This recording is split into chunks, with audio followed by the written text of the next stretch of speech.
Hey everybody out in YouTube land, my name is Mike and I love guitars. This video is the second half of my awesome chat with John Sullivan of Sully Guitars on the We Love Guitars podcast. If you haven't seen part one, please go back and watch it as well. It was a fantastic conversation. So without further ado, let's do this.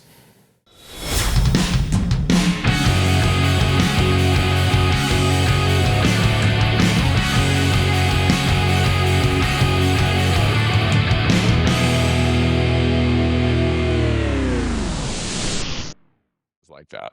Yeah, that's fair. That's fair. I am, and kind of it ties in, but jumping back just a little bit, you were kind of giving Gibson a bit of grief. I am one of those really rare, I'm a Gibson fanboy, but at the same time, fully agree that they deserve 150% of the grief that they get. They've done a lot of crappy things. To smaller builders, to other companies. But they've also, and again, this is something Shelby and I discussed a little bit in the last podcast.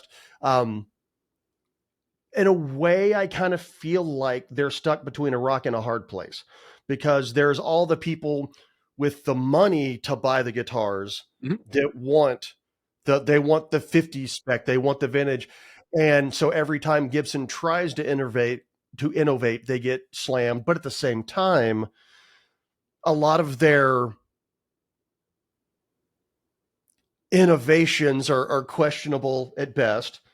And with me, I agree with everything about, I've even seen like the cutaway illustrations of the headstock with the angle and how much wood gets removed for that, like exactly what you talked about. My favorite Gibsons, I'm one of those weird people. My favorite Gibsons are Norland Gibsons. Oh, with the maple necks? With the three-piece maple necks. Oh, okay. Yeah. And with the volute on the back of the headstock. So they added material and it's a three-piece neck. Right. I firmly believe, and I will go to the grave believing, unless someone gives me scientific evidence to contradict it, that those are stronger headstocks. And I believe in the Norland era, the headstock angle wasn't as severe either. It's like just like a couple of degrees less. Yeah, that's all it takes.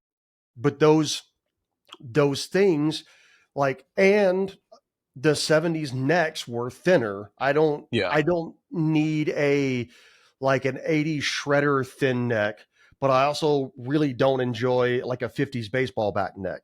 So, and I have a couple that have like the 60s slim taper, that kind of profile. And I like those enough. But again, my favorite necks are the slimmer 70s Norland necks.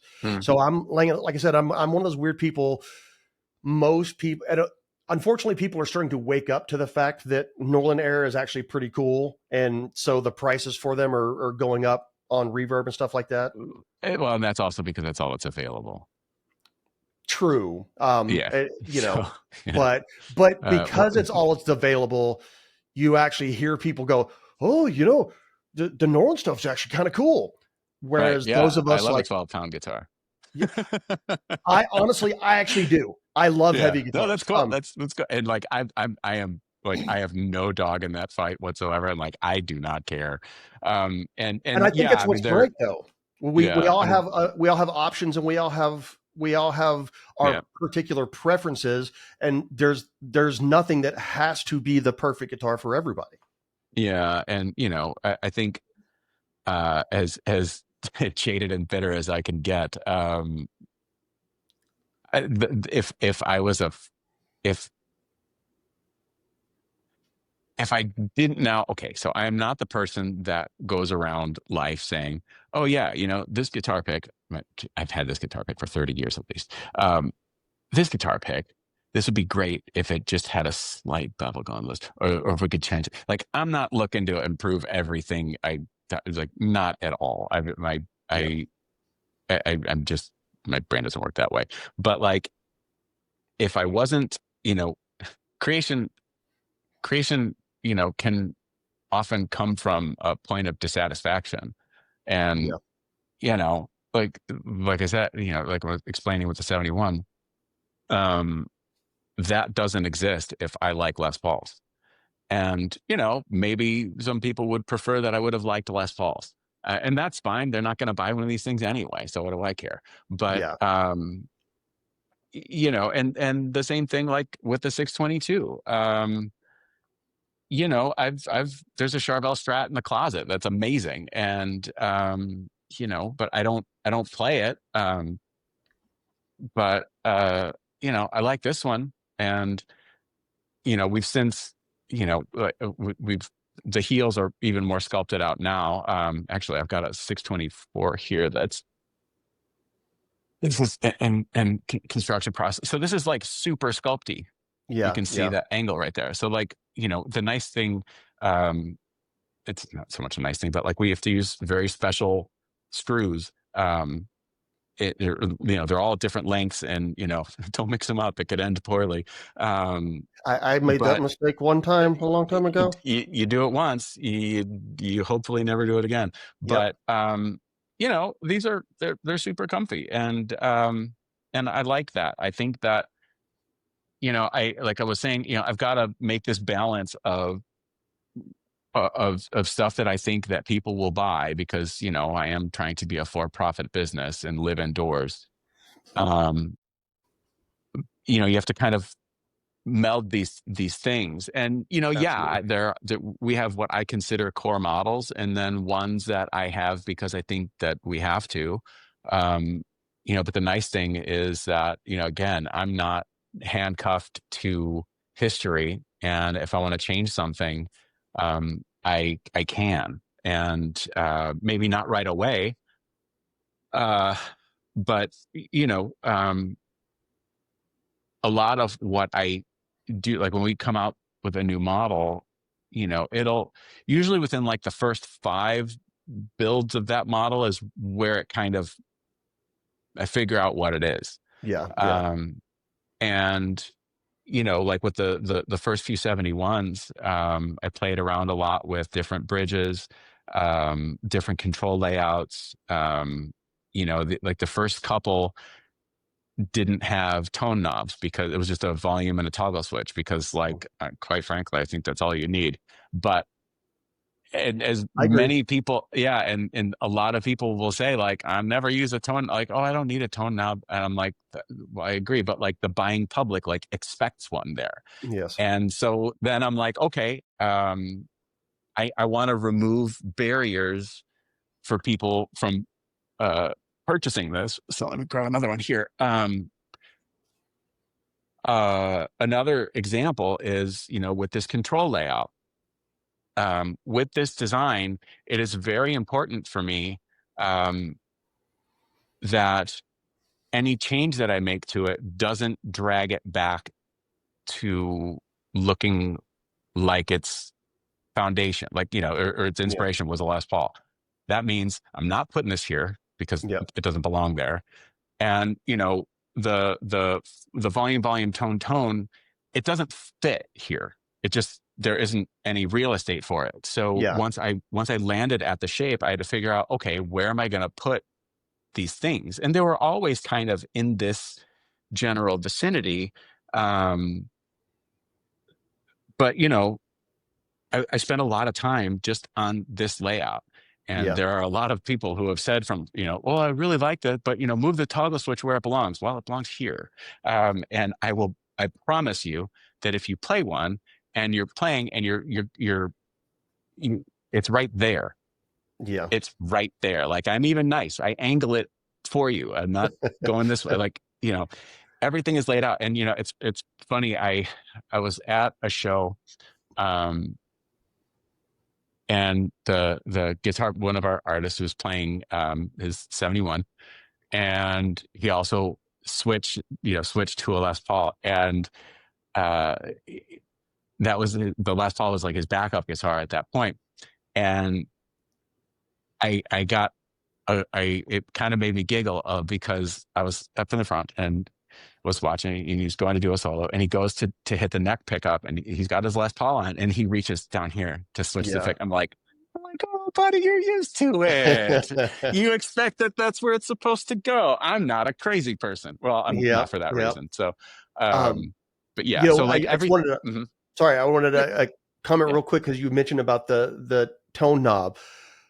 I 2-3 weeks ago, somewhere around there, you posted on Facebook if you could lose Oh, one sure. part of Yeah. modern guitars, what would it be? I commented the tone Yeah. knob.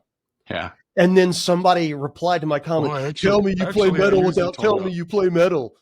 Right, right. Yeah, and that's okay. It's You like, well, know, here's the way I look at it.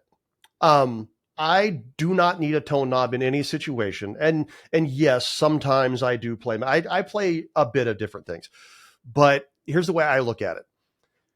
If I need a different tone when recording, I tweak a knob or yeah, I grab a different guitar, I grab a different amp. I've got options. But when I'm on stage, if I'm tweaking a tone knob, that's for me because sure, yeah. 99% of the audience will never hear a difference between a tone knob on 0 and a tone knob on 10. Right, So, yeah.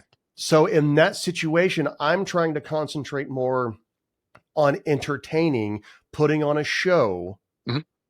and I don't need my attention diverted by, oh, well, this part, it sounds better to me if Sure. so that's why I don't need a tone knob.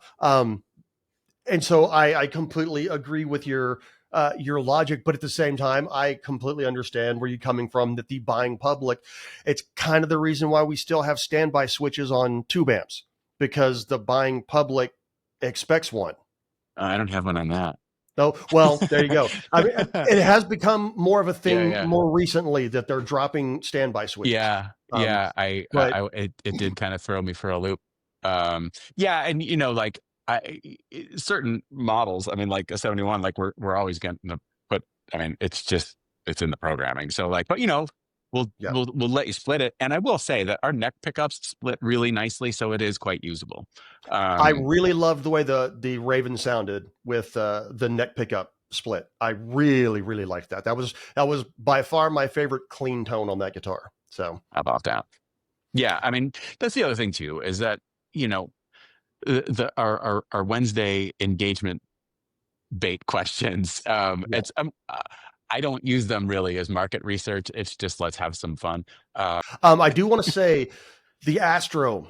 I love the Oh Astro. yeah, yeah. Um, and I am not a huge Queen guy just because That's they're okay. just a hair before my time. I'm like my time is like just after like the heyday of Queen, but just visually, I love the way that guitar looks. So Thank you.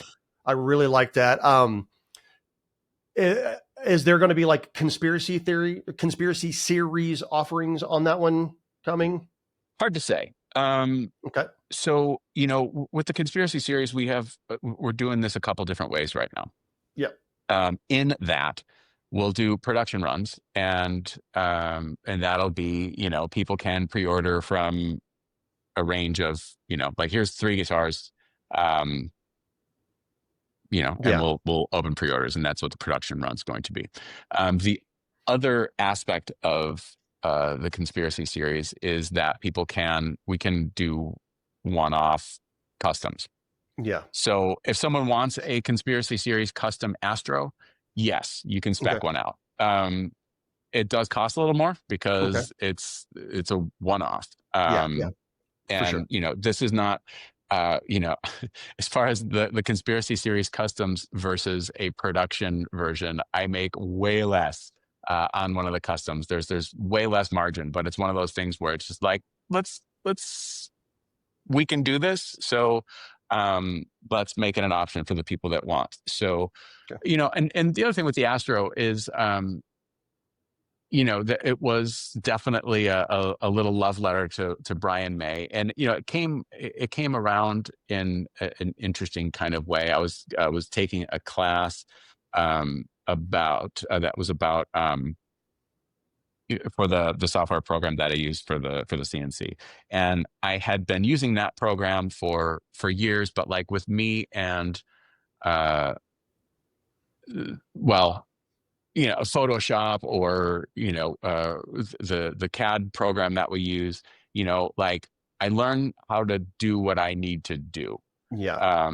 I don't sit down with tutorials and dig deep into stuff. I just don't have the capacity of time to invest, and I don't have the time. I'm not Yeah. going to do it. So like, Yeah. I can draw a rectangle for a fretboard. I can, draw contours for a body, but like it took me quite some time to do that. But for the stuff that I am not super great with, it's good to, I know people that are better at it than I am. And if I need help with a neck to head transition, I know somebody.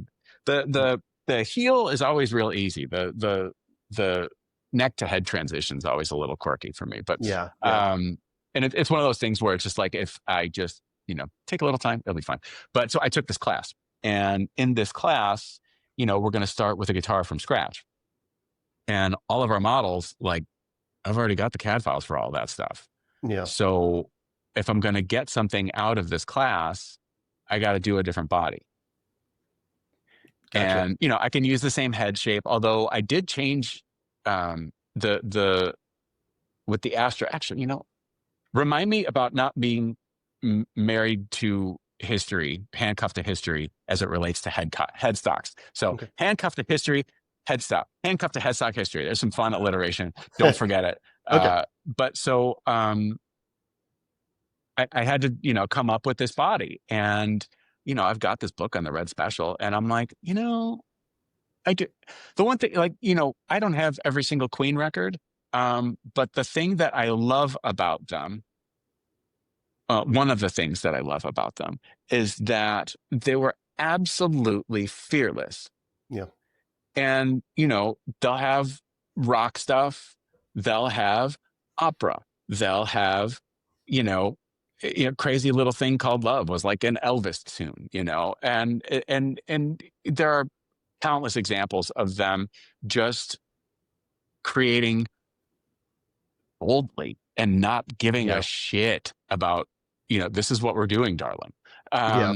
And I mean, for sure. Like, just to interject one tiny thing, yeah, like, Stone Cold Crazy is basically a metal song, which yeah, leads to it Metallica is. covering it. So yes, Sure. they did a little bit of Absolutely. everything.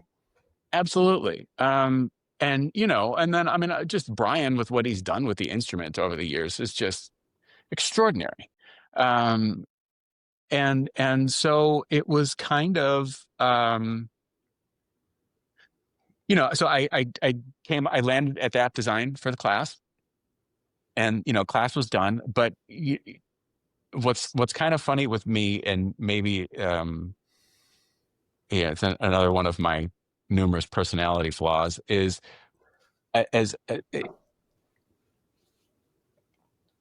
I'll know something is good if I get to the point where I'm like, I don't hate this. Yeah. It's not, oh, I really like this. This is really something. I'm like, huh, yeah, I don't hate you. So then I made one, and then I made another one, and with that Astro, those first two that I made, they're flat top, and they Yeah. had like a forearm bevel. Yeah. And, much like the first couple of 71s, they were flat topped. And that's just because, like, let's just make the thing and see what we have. And Yeah. as I was going and making the first Astro or something, I'm like, you know what? I bet, actually, even before then, when I was still in that class, I'm like, I think a carved top Astro would probably be really dope. But, like, I don't want to, this is me being a little lazy, I don't want to draw a carved top from scratch. I've already got a carved top file for the Trella. Yeah. So that's known geometry. So, Yeah. like, figuring out neck angles and where things are going to go, like, I've already done that work. Let's not do that again. So an Astro is larger. It's much wider than a 71 is. So, there was an iteration between the first two. There's only two carved tops there's only 4 Astros that exist right now, but I think it's a cool guitar. And I think that it also has, people say that people tend to make some, it looks like a Steve Stevens. And I'm like, well, that really wasn't where I was coming from. But I guess maybe because it's got a wide it's got, a wide lower section and smaller cutaways. Maybe that's it. But like, if you look at, I'm sorry, but like the curves on an Astro are much cleaner geometric, like from Yeah. a quality of a curve standpoint goes, it's a much cleaner curve. Yes, when I look at it, I very much see the Brian May thing, but I can, again, like you're saying, I can see where people would see the Steve Stevens thing. Yeah, and the thing that I've learned, and I do absolutely always bristle whenever I have a picture of something that I've done and someone says, "Oh, it's like a this and this," and I'm like, and I think, and I have to remind myself that we as a species do that to familiarize this new thing with something we've already seen before. It just helps us on some level process what we're looking at. Yes. And again, I'm not reinventing the wheels. I'm not even making tires, but I'm just making a more fun wheel. And so, but I guess the other thing too is like, and it's so hard to get tone from text, especially out of stupid internet comments. So it's like, if someone says, "Oh, it's like a Steve Stevens," that could be like, "Oh yeah, it's like this Steve. Oh man, I had one of those. Those are really cool." Or it's like, "It looks like a Steve Stevens." It's like, it Yeah. could be coming from two different ways. You don't know. Computers don't have eyebrows. And so that's a Frank Zappa quote. That's not me, but That's it's fantastic. pretty good. Can't get tone from text. So it's hard. Yeah, I do always bristle at that sort of thing. But whatever. I need to just get over myself. But going back to our alliteration of handcuffs, headstocks, handcuffed to headstock history. There we go. So with the Astro, I shortened the headstock. Oh yeah. And I mean, we've got perspective here. It's a little bit of a difference, but where you will notice it most is the distance between the low E string. So look at the low E string. And so look at the line of the headstock from where it leaves the neck and terminates underneath the tuner. You see on this one, it's a much sharper curve, whereas on here, it's more gradual. This one is a lot easier to bind than this one, but we've got heat guns. And so this one is a little bit shorter. And we've, with the Astro, that came around, and I'm like, if we can make the headstock shorter, and the logo still fits, because that's important, then I want to do that, because that is a long headstock. I do tend to make headstocks a little bit larger, and it tends to make the guitars a little bit longer than what a lot of cases allow for. Gotcha. And one of the things that you might wind up asking me sometime is, do you have any advice for an up and coming guitar builder? I have two pieces of advice. One, don't. Two, if you are going to do this, don't design things that do not fit in standard sized, readily available, you can buy them anywhere guitar cases. Because one of the worst parts of this business is related to guitar cases.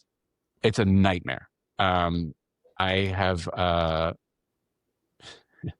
I've modified more cases than I care to remember. I've become really adequate at upholstery, and the ladies at Joann's Fabrics, rest in peace, Joann's Fabrics. But they got to know me they got to know me well. See, that's like that's a subject. I never would have considered that as a part of it, like having to modify cases. And it's the worst. Yeah. So yeah, it sucks. It sucks in an unrelenting fury. So make things that fit in standard size cases. Although I will say that, over the last, 10 years, like gig bag technology has advanced, where like on most of our models, where are Sully Guitars going in the future? Well, I'm glad you asked. One of the things I would like to do is move to like really, really, really nice gig bags versus hard shell cases for everything, just because they do a better job of protecting, because like a really nice padded gig bag, it's got shock absorption where a case Yeah. does not absorb shock. So yeah. And I read a comment years ago, and it's always kind of stuck with me, even though I do still use hard cases for pretty much everything. But it is when you think about it, it's a good way to look at it. I read a comment from a guy saying what he loves about gig bags is that it forces you to actually treat the guitar the way that you should. And as opposed to if you've got a big hard shell case and you just kind of throw it around and, well, it's in the case, it's protected, versus I've got a gig bag, so I need to be a little more gentle with it.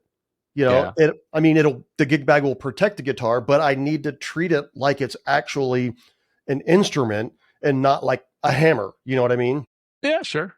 I'll say, like, cases that are not form fit, where the guitar could move around inside. And this is a whole other conversation, but a lot of times when guitars are shipped,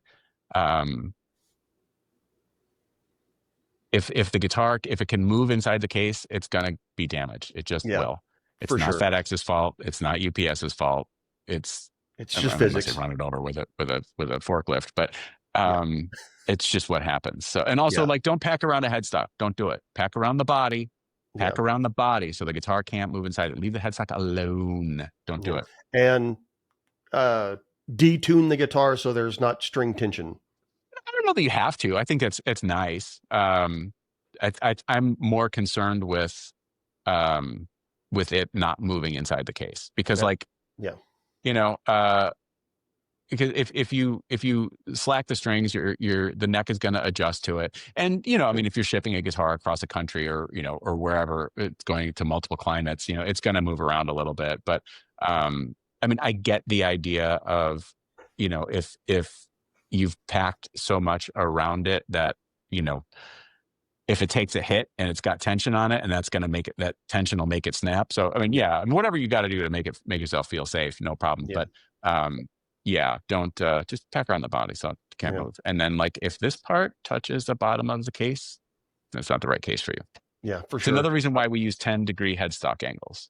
Because like 13, I like my first few had like a 13 because that's what I was used to, and it was harder to find cases where the headstock doesn't, because like my headstock's a little bit longer. And if it's okay, so we've again, that's just something I never would have considered before I talked to you. So it makes complete sense.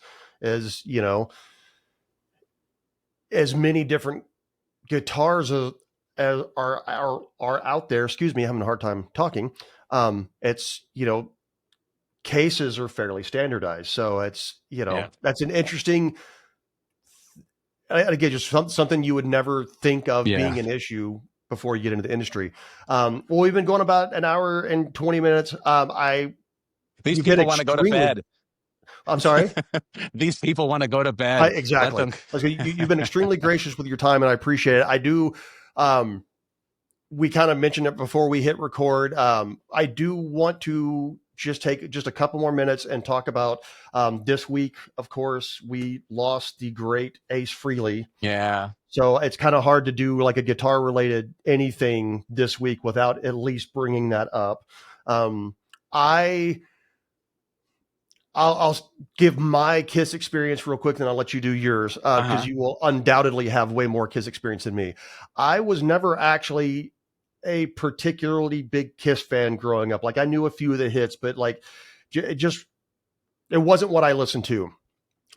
But just because I went to see their last ever show here in Austin on their final farewell tour. And I say that deliberately, their final the end of the road tour. Yes. And I will say unequivocally, that was the most amazing show I've ever seen. Now, It was pretty obvious that certain things weren't live, and I don't want to be critical. But it was obvious that certain things were pre-recorded, but the show was the best show I've ever seen. It was amazing. Nice. Kind of one of those like, well, I kind of wish I'd seen them a few more times before they hung it up. But sure. That's my big Kiss thing. Yeah. I do. Just the visual of Ace Frehley is a big part of why I love Les Pauls. Sure. Ace Frehley, Zakk Same. Wylde, John Sykes, all these amazing guitar players that all played Les Pauls. That's why I love Les Paul so much. But sure. I never got into the music that much, but I know that there are legions of absolutely idiots rabid like Kiss me. fans. Yeah. So, but I did want to give you a few minutes to speak to that if you want to.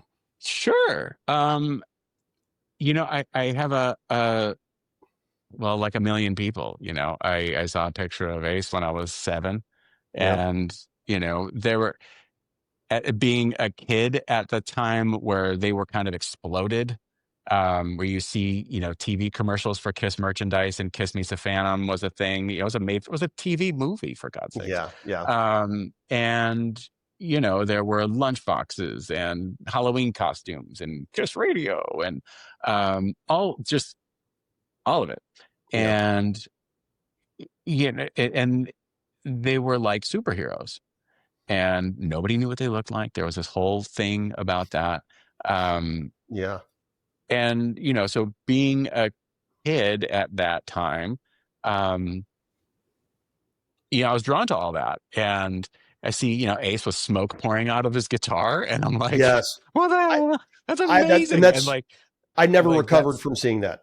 Yeah. And like, I still have that poster. And, there was all of those things, and then like girls liked them, and I'm like, oh, I think that's kind of nice. And I'm like, oh, so if I get a guitar, and then maybe girls will like me. And so these are the things as an 8-year-old that's important to you. And so I stole my sister's acoustic guitar that she was supposed to take lessons on, and she didn't. And I had an album called Chipmunk Punk, which was Alvin and the Chipmunks doing the songs of the time, which was like Refugee by Tom Petty. Oh, that's awesome. And My Sharona. And it's just like a bunch, like You May Be Right by Billy Joel, and it's insane. But like I remember I had my Chipmunk Punk album, and I'm like,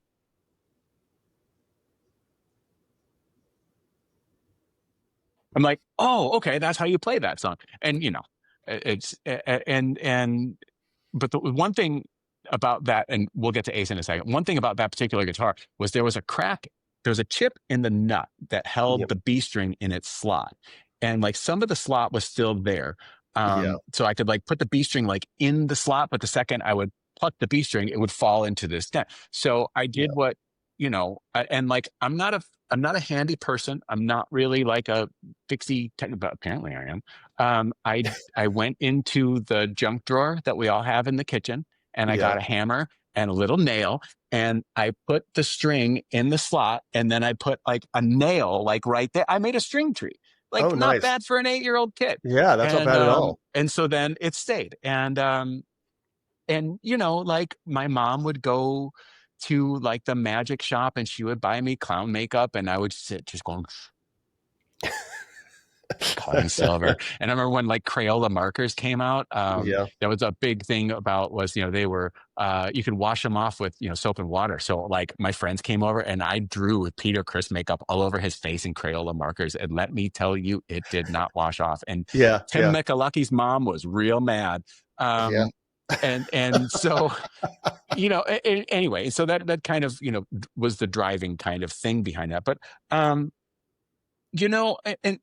I think one of the tributes that I saw was from Alex Skolnick, I think, and he said it really well, is that, like, okay, so Ace was super charismatic, had the coolest makeup in the band, had like the coolest outfit. Like I wasn't really into the Gene Simmons thing. I thought he was kind of a dork. But like Ace looked really cool. And so he had like this charisma, and there's some really good guitar stuff that he's done, but like, did he revolutionize the instrument? No. Yeah. Did he inspire millions of people to pick up the instrument? Probably. But the other thing that was really great is that, as in, we can all think about this when we were learning how to play the instrument. When you finally learn how to play songs that you like, and, like when you learn the Crazy Train riff, and it's like, Yeah. oh, okay. And maybe, you start learning some of Ace's licks. They're attainable, Yeah. you know, and you don't For have to sure. be like, like when Ingve came out, I'm like, oh my God, this is amazing. And then I'm like, I can't figure out how to make that work, Yeah. and Yeah. so it was attainable. And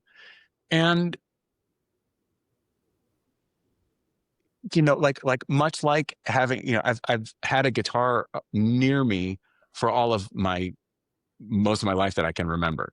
Yeah. Um, and Ace was kind of always one of those constants too. And I've been fortunate enough to have, like, I've met him, just real quick, like, hi. And, there was a point where I'm like, what am I going to say? Like, I don't want to meet him. Cause like, what am I going to say to him that he hasn't heard like 400 times that hour? Like, hey, I Yeah. picked up Right. a guitar because of you. You don't say, thanks, Charlie. But like, a buddy of mine told me the way you do an Ace impersonation is you imagine a rusty screen door closing and you make that sound. Hey, I don't know. Um, That's hilarious. and it's a good one. And it- so, like the first band I was in like the summer, I think between eighth grade and freshman year of high school, I think was that, maybe it was the year. Who cares? No one's gonna quiz me. Um, we played Kiss songs. Yeah. Remember, they invited me to come jam with the band, and like they had my buddy Alan. He played guitar and he took lessons from Steve, and he turned me on to Judas Priest. And he's like, "Hey, I'm playing in this band with these guys, my other classmates. You want to come down and jam?" I'm like, "Yeah, cool." And Yeah. like, oh, so we play these Kiss songs, and I'm like, okay, so I'm learning Detroit Rock City and all that, and not really knowing how these things work. I jam with the band, and I'm like, so like, am I in the band now? And they're like, Yeah. uh, uh, I guess. Yeah, like, we weren't really looking for a third guitar player, but all right. And then, Yeah. but the bad thing is that then they made me kick out Alan, which was a bummer. But like, 2 days after I jammed with them, we played at, God, it was eighth grade graduation party, I think, for Jenny Conowitz. And Nice. we played Detroit Rock City, and it was awful. And I still do have a tape of it. And we played Cold Gin, and those are things that you can get together with your friends when you're 14, and you can play those songs. And Ace made me want to play guitar, and Randy made me want to get really good at it. And whether I achieve that is not my decision. But in 2001, I joined a Kiss tribute band. Oh, that's awesome. Um, to spite my son, actually. We were I had bought a guitar, and I had my son with me. He was about 9 at the time. And we're walking out, and there's all the classified, there's Ace Frehley. It says Kiss tribute band seeks Ace Frehley. Yeah. And I'm like, oh, I could do that. I know all those songs. And like, I can play that stuff. Yeah. I speak that language. And I remember asking my son, I'm like, hey, you see this? You think I should join? And he's like, no, Dad, it says pros only. And I'm like, listen. I'm like, oh, wait a minute. Like, I'm a better guitar player than Ace is. And he's like, really? I'm like, yeah. And so I joined a Kiss tribute band to spite my 9-year-old son. But There's I no had better reason to join a Kiss tribute band. absolutely spite your kids. Yeah. Show them, oh, really? You say I can't do this? Well, screw you, pal. There you go. Yeah. And it was the best fun. It was a lot of work. Yeah. It was an interesting, so this was like 2001. And I'm sorry, you're like, no one's watching this, but they're all sleeping. It was like 2001. And, I remember in once you kind of learn there's like this network of Kiss tribute bands Yeah. at the time.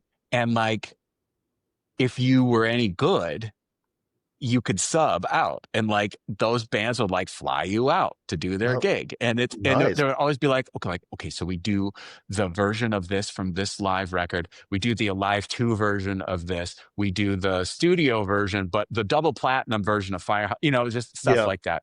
And so you have like your cheat sheet of, then you go and practice and you show up and you're good. Yeah. There was always I would get the biggest laugh. It was it was the best when, we'd have a gig, we load in, and then part of the deal was the venue would have to get us 2 hotel rooms. Okay. So they would take us back to the hotel and we would get ready. So we wouldn't see the opening band. And it's we'd be at the hotel getting ready, and then they would come pick us up. And sometimes it was great because you get close to the venue and you see like the parking lot's full and you're like, all right. And Yeah. sometimes maybe it was a little not so full, and then it's like, this is a 2-hour show and that pyro was expensive. Yep. And so but I always, it never failed. After you get the makeup on and you get yourself all kind of suited and situated.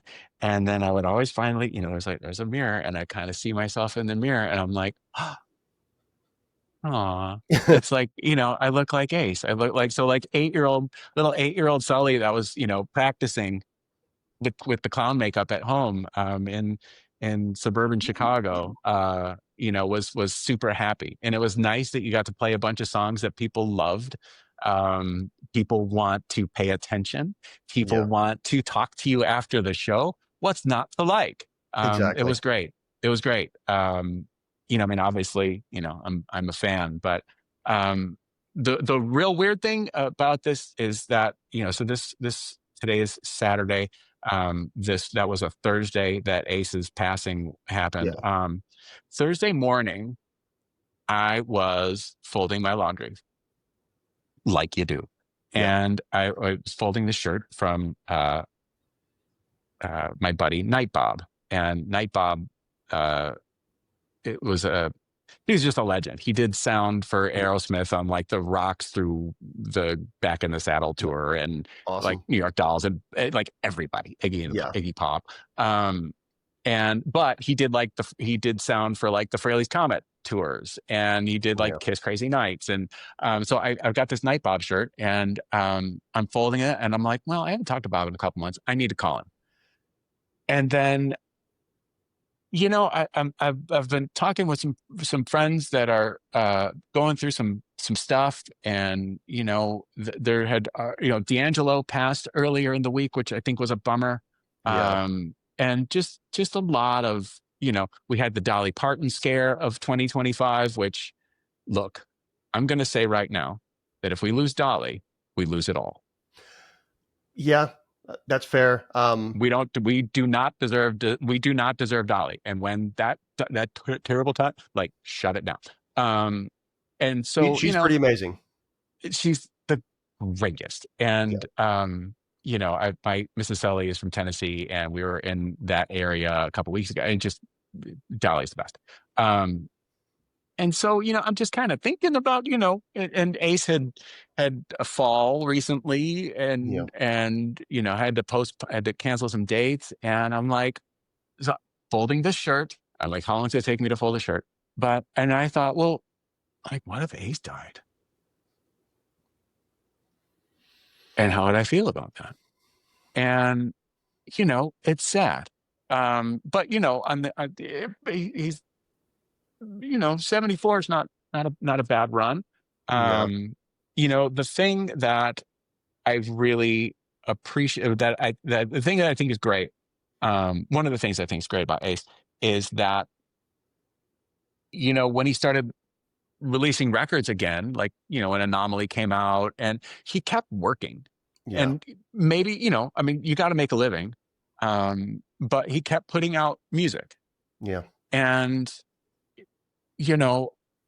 whether you're a fan of it or not, I was really happy that he was putting out music, because I remember from the time between like when he left Kiss to like Frehley's Comet, and then Yeah. the Frehley's Comet thing kind of, and then he had a solo record, which was really good. Trouble Walking, like listen to like his playing on Trouble Walking. I think that's kind of like some of his best lead playing was really, really good. And then there was this lull between Trouble Walking, maybe 89-ish, to like the reunion. Yeah. I saw him in 95, just before the reunion was announced. I saw him in this club in Chicago called Excalibur. And I had just gotten a lot of this work like finished like the week before. And I got like way up in front. And I was with my buddy Catfish, who I'd painted his guitar earlier in this episode. And it was so great, because I remember they came out, they opened up with Watching You, which is a great Kiss song. I love that song of Hotter Than Hell. And Ace just goes back to the amp and he just turns himself up. And I'm as close as I can get to where he is in the middle of the stage. I'm pretty close. And I got my arm extended and I'm jumping up and down like an idiot. And I am not a small person. And I'm just trying to get like, yeah, okay, look, buddy. And then, he did see it. He cracked a smile. He gave me like a high five, kind of like handshake, from the stage. This pick I got from that show.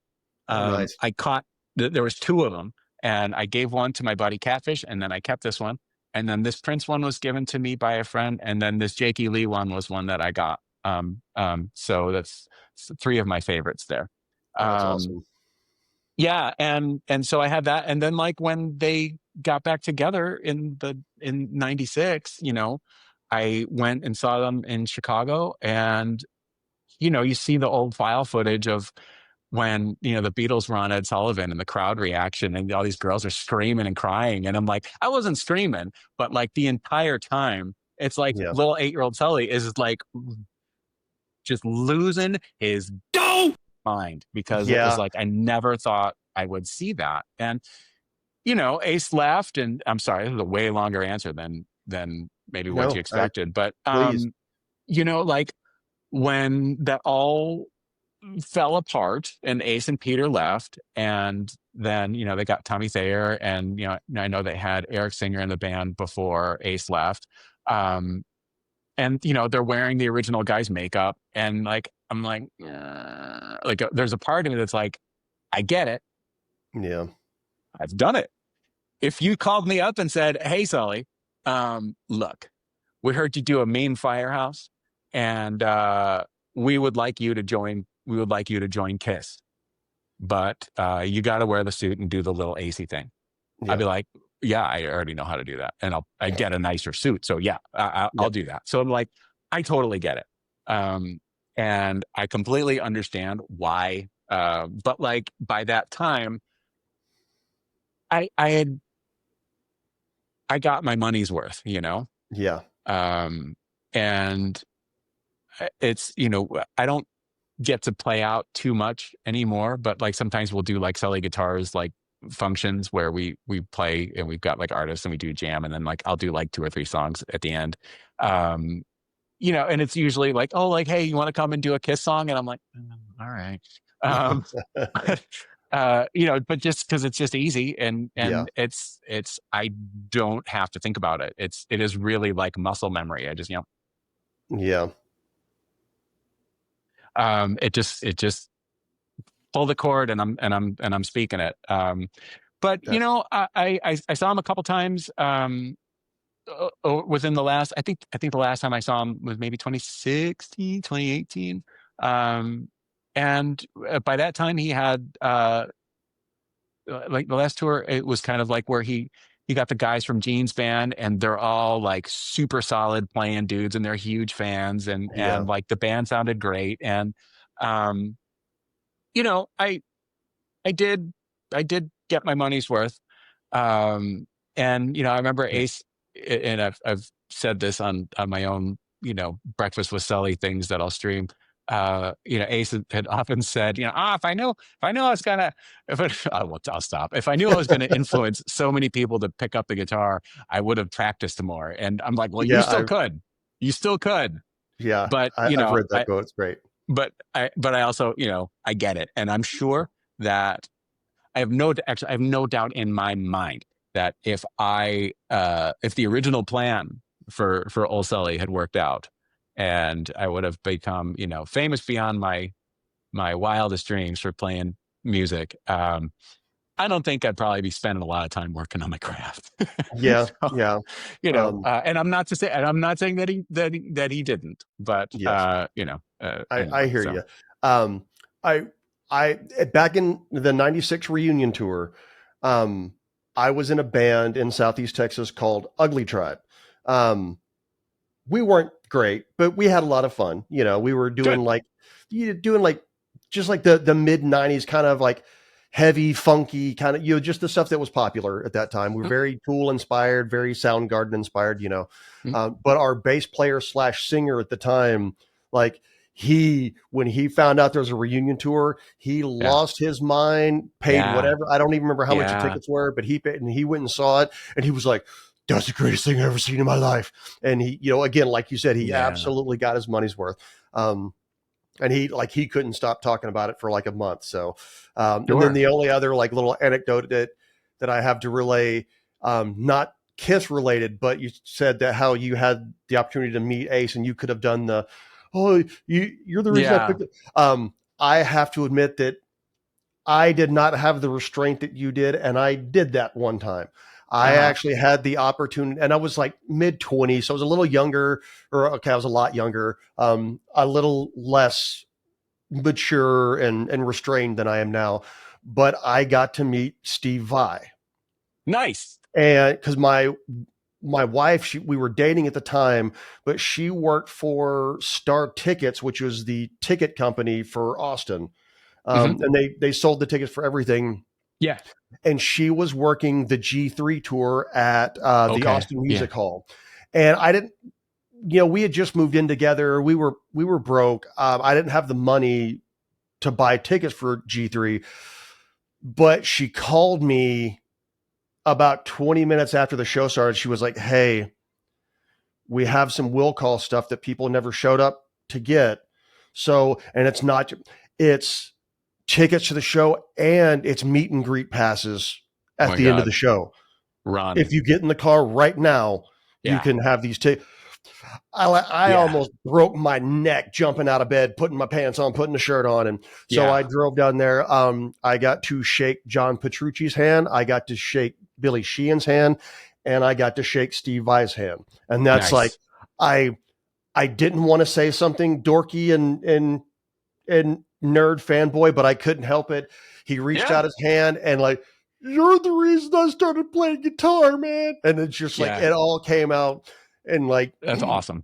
and it's like the same kind of thing. Like, I said earlier, that picture, that poster of Ace with the light and the smoke coming out of the guitar. Like Yep. I never recovered from that. I also still to this day have never recovered from don't, what, Yeah. wow. Yeah. And it Yeah. just like, and again, I was 10, 12, somewhere around in there. I don't remember exactly how old I was the first time I saw that video for Yankee Rose, but Yeah. it didn't blow my mind. It shredded my mind. Yeah. Um, and so Steve Vai, even though I can't play any Steve Vai stuff because he's Steve Vai, he's Yeah. still like he is my main one, Yeah. like the tippy top Mount Rushmore guitar hero. I get And it.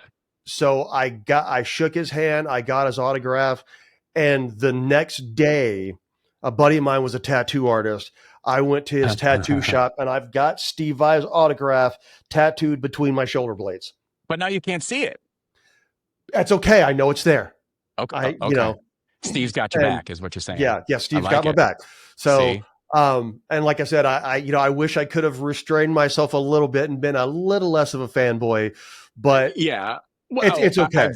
I've had plenty of those moments. And going back to the guitar building side of things, Grover Jackson is a pretty good friend. Yeah, that's awesome. And how that, one of our early phone conversations, I'm just like, look, I got to get this out of the way. And,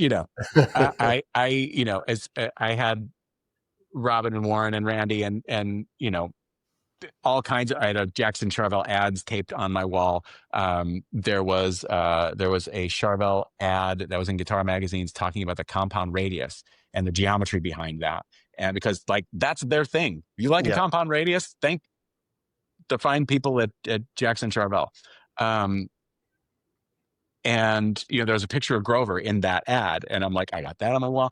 And so, when we made the first batch of production trellas, that was him and me. And they have certificates of authenticity, and it's this picture, this really candid photo that a buddy of mine took of us like at the shop, kind of winding down talking about stuff. And like, it's one of my most favorite pictures, and it's got, I remember watching him sign these things, and I'm like, oh my God, that's where the logo came from. That's the logo. That's where it came from. It's insane. And I like he signed some extras. And so, just in case. So I have some of those, and that's awesome. It's, I'm probably going to see him in the next couple of weeks. And so I'm looking forward to seeing him, because it's been a little while, but, that's never not weird. But dude, believe me, I've had plenty of those, like, what the hell moments. Yeah. So okay. We're coming up on 2 hours. I have one question left I want to ask you, and then we'll go ahead and wrap it up, just because at this point, I'm sure my son is downstairs going, Dad, come on. You promised me lunch when you were done. He's saying pros only. Yeah. So I remember you posted on Facebook at NAMM that you had that amazing guitar stolen. Did you ever find that guitar? No, it's gone. I'm so sorry. That guitar was beautiful. It's still, I hope it still is. Yeah, that was that Concorde was real special for a few reasons, but like that, the paint job on that was an idea I had wanted to do for about 20 years. And it was based on the old Swatch watches. Yeah. And I remember those. And that was a whole thing. And I remember, and there's a few other ideas like that I've had for 5 years now, that getting around to, which is cool. But to see that, it was, and unfortunately, I don't have many photos of the guitar, because usually the guitars that are being made for NAMM, like, I'm finishing them really quickly. So like I have a ton of construction photos of that Concorde, because it's like neck through, and that's a process that we're getting whatever. So I wanted to document it as much as I could. But the finished pictures, unfortunately, I don't have too many. And the ones that I have are real grainy. So no, it was stolen at NAMM during the setup. And it wasn't, by the time I got to the show, all of my other stuff was there, but somebody had stolen it. And we had some leads like real early in this year, but it didn't pan out. But it's gone. I'm sorry, man.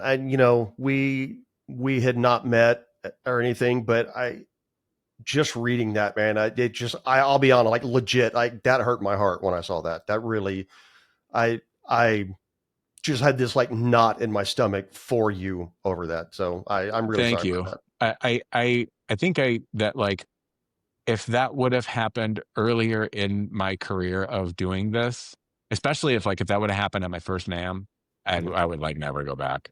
But thankfully, we'll see what I have on NAMM this year. Yeah. I would love to go to NAMM at some point. That is like one of my bucket list things, but I just got to talk the wife into letting me buy plane tickets and that stuff. So, well, I mean, tickets are not like tickets from here to Los Angeles, they're not too bad. The hotels are what's going to get you, especially during that time. But, I don't know. And these days you can you can buy passes now to the show. So I will tell you, it's super overwhelming. It's super loud, and you're probably going to get sick. So you're probably better off just watching the videos.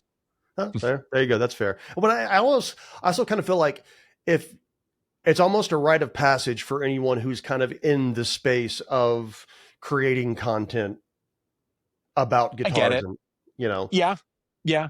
I mean, it makes sense because, you're in one space where like all of it is. So but as far as like trying stuff out, and it's like, it's the worst. Yeah. All right. Well, we've been going, like I said, almost 2 hours at this point. Again, I really, really appreciate how generous you have been with your time. I've really enjoyed the conversation. I've learned a lot about guitars, like the building process, all that stuff. And, again, I never even would have considered that standardized cases would have been a factor. So, you learn something every day. Yeah. But thank you very much. If you would like to take a second to tell people, if they aren't familiar with Sully Guitars, I'm sure most people who have seen my videos are, but if you want to tell them how to find you. Well, if you've made it this far. Yes. Thank you. From the bottom of both of our hearts, and maybe the middle of our hearts. But thank you nonetheless. You can find, like, if you just Google Sully Guitars, you're going to find everything. Awesome. But, on Facebook, at Sully Guitars, Instagram, at Sully Guitars. On the internet, it's sullyguitars.com. There's the Sully Guitars TikTok. I have not updated that in a very long time, but there's some fun stuff on there. Where else? I think that's pretty much that. Awesome. Well, I appreciate it very much, John. And hopefully we can talk again soon sometime. Been a pleasure. Thanks for having me. Thank you. And that's the end of the second and final part of this podcast episode. Again, if you have not seen part one, please consider going back and watching it now. We had a great conversation. I have to give a huge thanks to John and anyone and everyone who has now watched both parts of this podcast episode.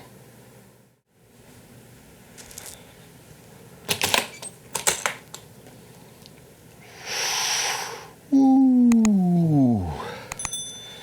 The wife is going to kill me. But it's going to be worth it.